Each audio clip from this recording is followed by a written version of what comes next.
You think you know crime bosses? Let me tell you something about this Thomas Shelby character. Kid's got balls of steel. I'll give him that. Runs his crew like a fucking military operation. All precise and shit. But here's the thing. He's got ghosts from the war. Rattling around. In that big brain of his. Now, I ain't no shrink. But I know a thing or two about keeping your head straight in this business. Shelby's got the smarts. Sure. But can he keep it together when the heat's on? That's what we're gonna find out. So sit tight, because I'm about to break down whether this Peaky Blinder's got what it takes to run with the big boys. Listen up, because I'm gonna tell you something about war that changes a man.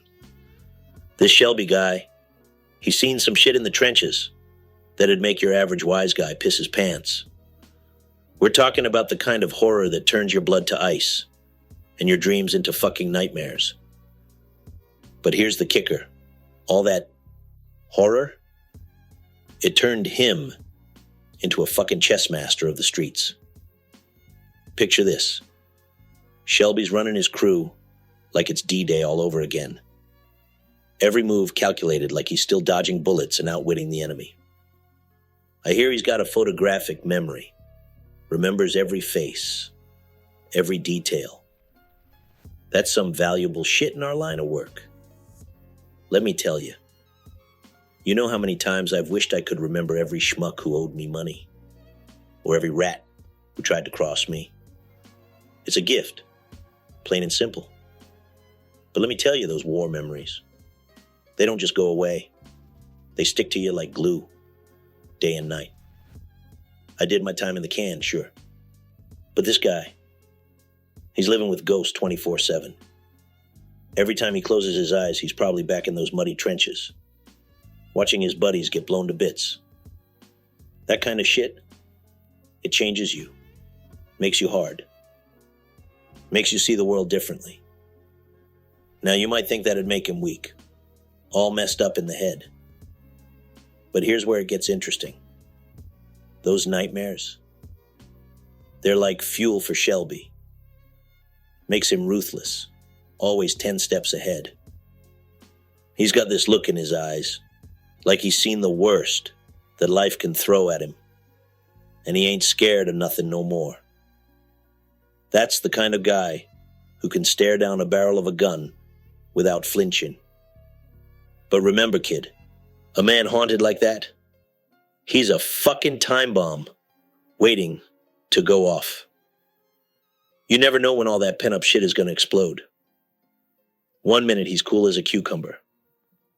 The next, he's putting a bullet in someone's head without batting an eye. It's like he's still fighting that war. Only now, it's on the streets of Birmingham. And let me tell you something else. A guy like that, with all that tactical knowledge from the trenches, he knows how to move in the shadows, how to set up ambushes, how to outsmart the enemy.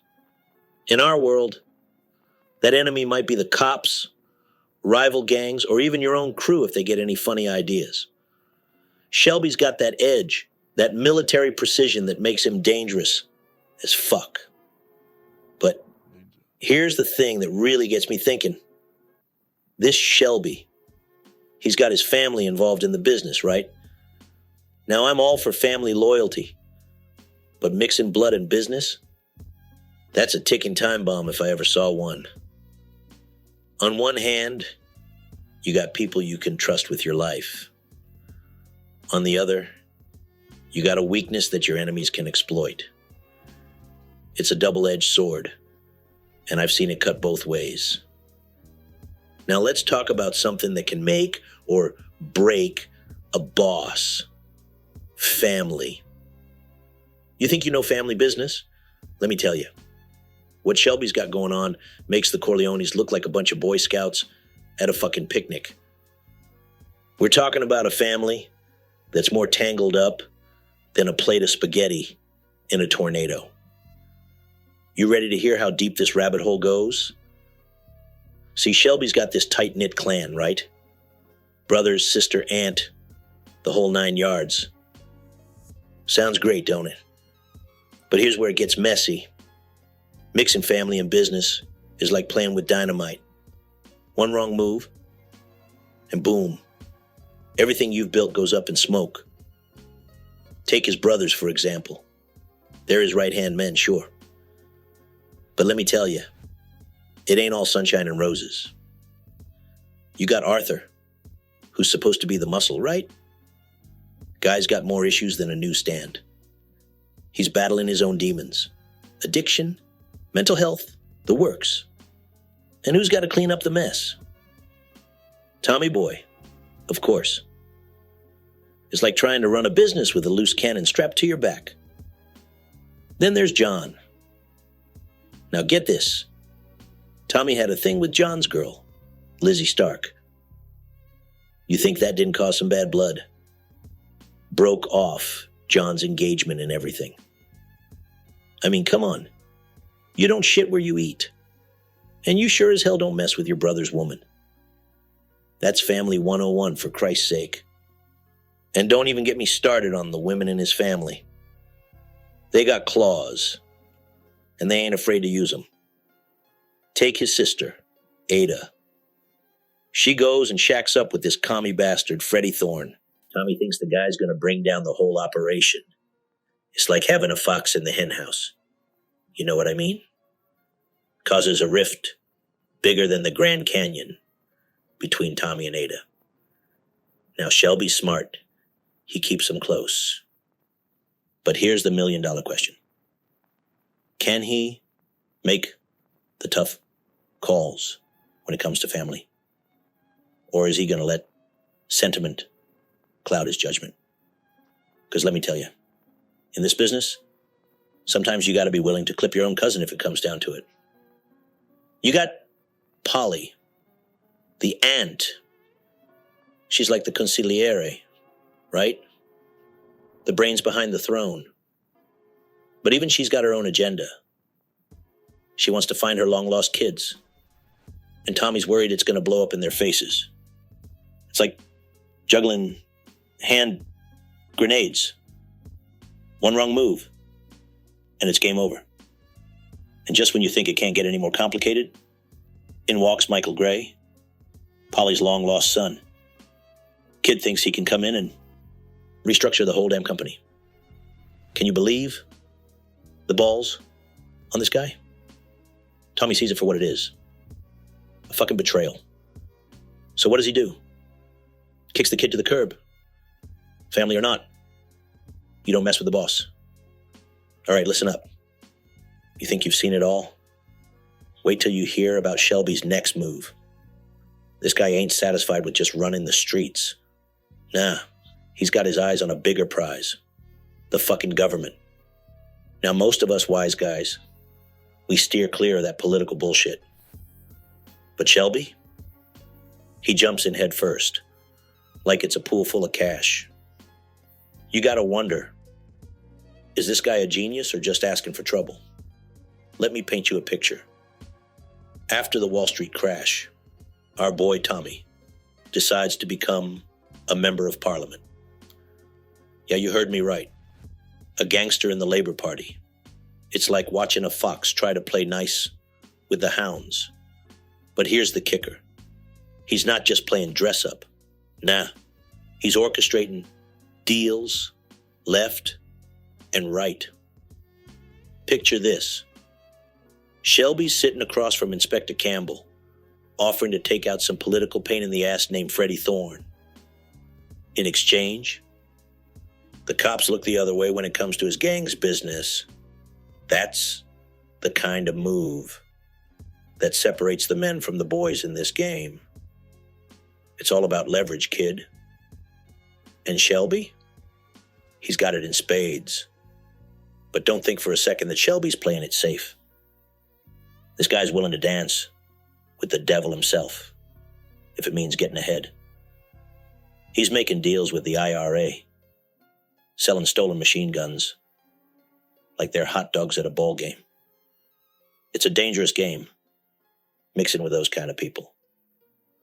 One wrong move and boom, You're sleeping with the fishes. Now here's where it gets really interesting. Shelby's relationship with this Inspector Campbell, it's like watching two scorpions in a bottle.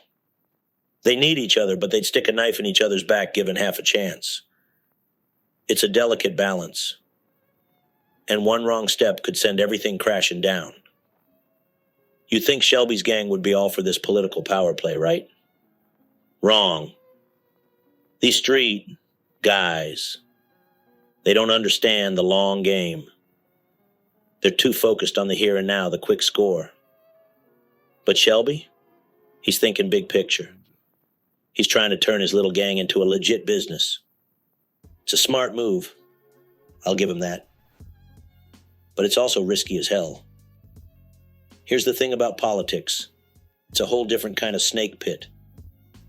Those fancy talking suits, they'll smile to your face while they're stabbing you in the back. Shelby's walking a tightrope, trying to keep his street cred while playing nice with the big boys. It's a juggling act that would make a circus clown sweat. But if he pulls it off, man, he'll have protection even I couldn't dream of.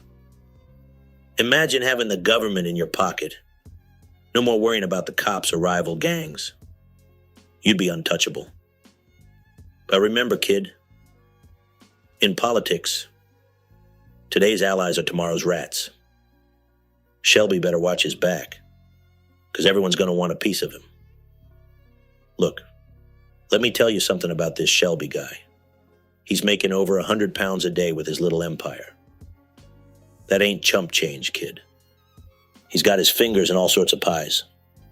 Illegal betting, smuggling, pushing around local businesses. It's like he's building his own little kingdom. Now here's the thing. A guy like that, he's playing a dangerous game. Sure, he's got balls, I'll give him that.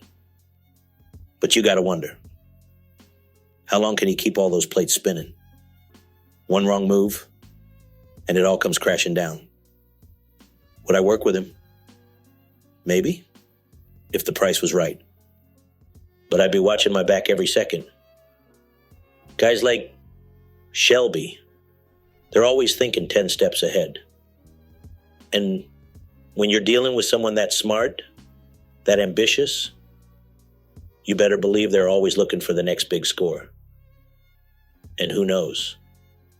Maybe that score is you.